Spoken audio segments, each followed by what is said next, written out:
Venezuela is heading towards a complete catastrophe. The kind of catastrophe that some of us have lived experience with, and the kind of catastrophe that can indeed be solved. Let's explore.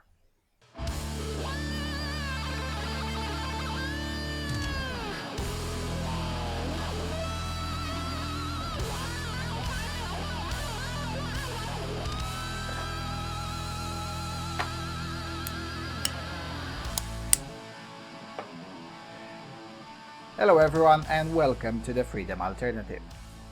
Okay, so the Washington Post titles, "Prepare for the worst. Venezuela is heading towards complete disaster." Now let's read some of it because it's rather short. Quote, "The political drama in Venezuela, where a populist authoritarian government is attempting to cling to power despite losing a legislative election by a landslide, tends to obscure a deeper crisis. Though it is awash in oil, the country of 30 million is facing an economic collapse and a humanitarian disaster.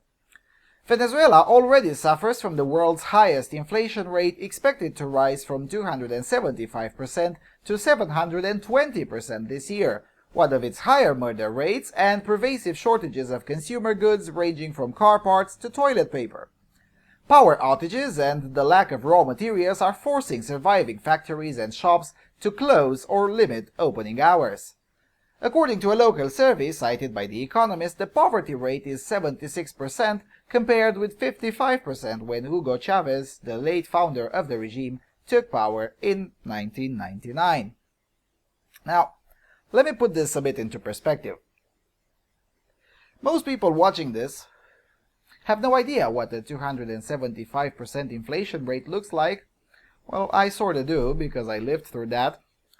In 1992, my country had a 256% inflation rate, and that was small compared to other Eastern European countries which went through inflation as high as 500%.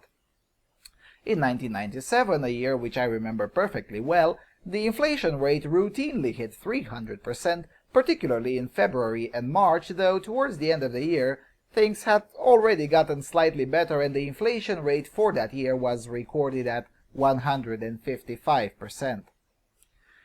Gee, now I feel old telling stories from 20 years ago. Anyway, imagine that today you spend, let's say, $5 for a bottle of milk, a pack of cigarettes, and, let's say, a sandwich. Then, the next day in the morning, as you go towards your workplace, you notice that the exact same products now cost $12. And you only have $5 in your pocket, so you say, shit, maybe a colleague can lend me $7 and I'll pay him back tomorrow, or something. So in the evening, after your workday and after you borrowed $7 from your colleague, you go to get the sandwich, the pack of cigarettes, and the bottle of milk. And surprise, surprise, by the evening, the price had gone up to $15, and the lady at the counter tells you that tomorrow she gets new merchandise which is going to be updated in full in terms of price, so it's very likely that tomorrow it will be $25 instead of $15, but you'd better be prepared with $30 because you never know. That's what 275% inflation rate looks like for the average citizen. I also remember that being the guy who changes the display at the exchange office was a separate job in itself because the exchange rate was changing so fast that someone needed to be paid just to keep up with that. In January 1997, $1 US would be bought with 3,500 lei. In March, it was 7,100. On the black market, it was already 9,000. But, you know, Romania's economy was at least somewhat free. There was a difference, though rather small, between the official rate and the actual rate provided by the only free market, that is the black market, but in Venezuela, things are far worse in this regard. Because officially, $1 US is 6.35 Venezuelan bolivars. On the black market, the same US dollar is over 600 bolivars. And this makes the situation far worse. Whereas in 1997 my country pretty much fixed itself naturally within several months, Venezuela's economy is actively being prevented by a communist government from fixing itself, thus deepening the level of suffering amongst the populace to levels quite hard to imagine.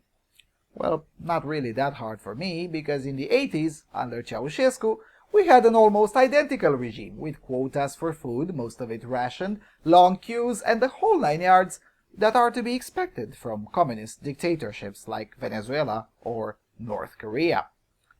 Now, in my video about the current economic state of Ukraine, I contrasted Ukraine with Venezuela. You can watch the video about Ukraine here. And this article actually proves, once again, that I was correct in doing so.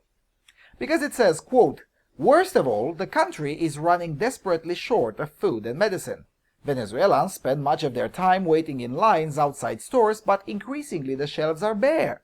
The head of the nation's pharmaceutical association recently appealed to the World Health Organization for aid, saying that distribution of 70% of basic medicines was disrupted. The chairman of the largest domestic food producer has said that if the government does not quickly seek aid to import food, it will cause grave harm to ordinary Venezuelans." None of these are happening in Ukraine, even though Ukraine has no oil, whereas Venezuela has the largest reserves on the planet. But you see, Ukraine has free markets, or at least freer markets, and free markets are essentially the closest thing to a miracle that man can witness in this life. Distribution of 70% of basic medicines is disrupted in Venezuela. But why is that happening? Well, I'll tell you why. Because commerce with medicines is government-controlled. In Ukraine, where government has little to no say in how the medicines are being sold, getting basic medicines is no problem at all, whereas getting some niche medicines, such as some types of vaccines, is indeed a bit disrupted, but things are naturally getting better without any aid from the World Health Organization or governmental interventions or whatnot. As for food, food is being imported and produced freely amongst the people. There is no such thing as empty stores in Ukraine. But instead of admitting failure and heading towards a freer market, that would at least alleviate the hunger that is now currently taking place in Venezuela, and then maybe on the long run produce the cash necessary for Venezuela's government to start repaying its debt, what does the government do? Well, they still argue on whether inflation exists or not. Seriously, I'm not joking. It says here, quote, "Facing this calamity, the government of President Nicolás Maduro appears paralyzed. Mr. Maduro and one of his ministers have spoken of taking desperately needed common-sense measures, such as raising the price of state-retailed gasoline, now below 1 cent per gallon, and altering a currency exchange system under which the US dollar is worth 150 times more on the black market than it is at the official rate. Day after day, however, the government does not act. In a Facebook post Wednesday, Mr. Maduro hinted at disputes amongst his ministers, one of whom argues that inflation does not exist. Leaders of the opposition's new parliamentary majority, who are locked in a public power struggle with the regime, are said to be negotiating with it behind the scenes.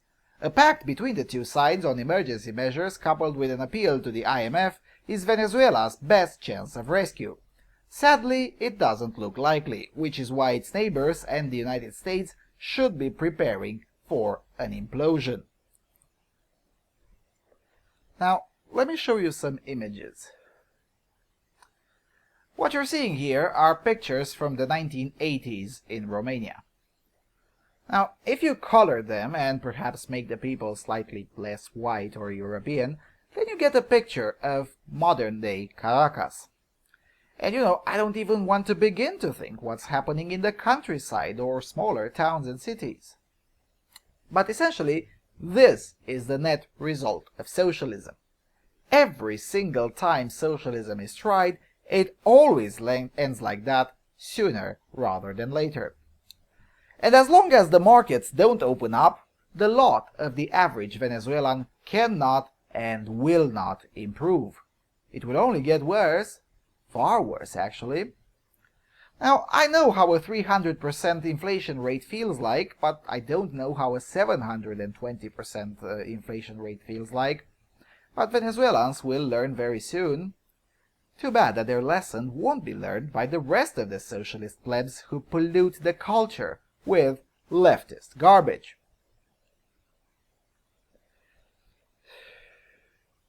And you know what's the most infuriating aspect of all this? that the intellectually bankrupt, morally vacuous, and plain scum of the socialist politicians, celebrities, and thinkers who were lauding the Chavez or the Maduro regime 3 or 4 years ago will never face any consequences whatsoever for supporting a regime that is quite literally starving a nation to death. And I'm not talking about con artists like Michael Moore. And for crying out loud, Moore would laud even Kim Jong-un if that would make him some extra cash to expand his $1 million mansion. So, I'm not talking about fat professional con artists here, but rather about people like Mark Weisbrot, the co-director of the Center for Economic and Policy Research in Washington, who in 2014 was informing the world through the always reliable The Guardian that Venezuela is doing just fine, and that any protests you may see against the government are in fact the revolt of the privileged, because otherwise Venezuela is a paradise on earth and the incomes of people have kept on increasing. Now, I don't know who those privileged were, but doctors who are privileged in Venezuela were earning at the time around $25 a month. In mid-2015, inflation had lowered doctors' wages to $15 a month. To put things into perspective, in Ethiopia, a sub-Saharan African hellhole, the minimum wage of factory workers is $21 a month, and doctors in Ethiopia make around $100 a month. That's the Venezuelan paradise that makes Ethiopia looks good and that Mark Weisbrot kept on lauding throughout the Western media. And Mr. Weisbrot isn't alone. For instance, he is friends with the Hollywood crony Oliver Stone. The same Oliver Stone who said that anyone protesting Maduro is essentially a murderer and pretty much like the Republican Party. His words, not mine. And this was after in 2013 the same Stone said that Chavez was a great hero to the majority of his people. Oh, and this guy also made a movie in 2009 called South of the Border, in which ass-kissing is rampant for the two of the most brutal communist dictators of our time, Hugo Chavez and Raúl Castro. Oh, and even Evo Morales is painted well, even though Bolivia is heading in the exact same direction as Venezuela. Just give it time. By 2020, we will speak about the Bolivian tragedy. Sean Penn, Danny Glover, and a whole crapton of other pop culture figures and analysts supported also the murderous communist savagery in Venezuela. And none of these people will suffer any consequences for legitimizing and, in essence, helping to perpetuate a regime that turned a middle-income country into a hellhole comparable with Ethiopia and Zimbabwe. And this is why culture matters. Because culture is what shapes the clarity to see evil and recognize it for what it is.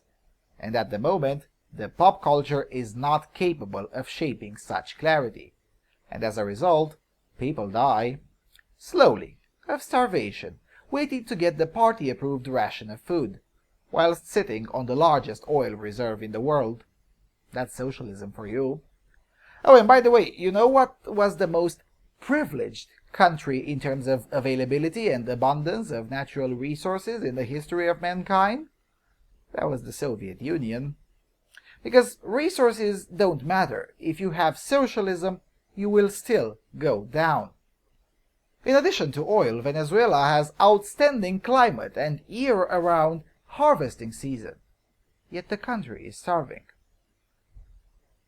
Socialism kills, and it kills for real. And it does it without trigger warnings. That's all I have to say.